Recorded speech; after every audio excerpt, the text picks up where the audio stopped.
runaantii horta waxyaabo badan baan ka faa'iiday marka aan ku hormaro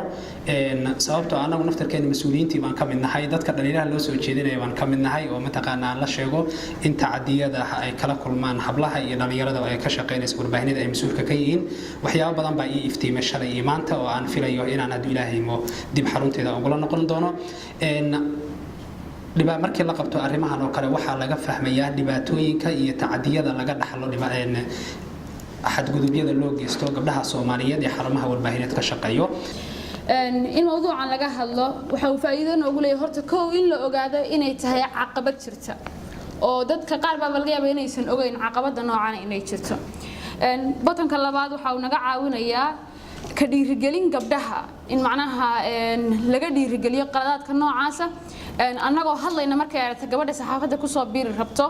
markaasi maanta lagu xidhayaa arrinta markay annagoo hadlayno oo leh khaladkaas ku dhicina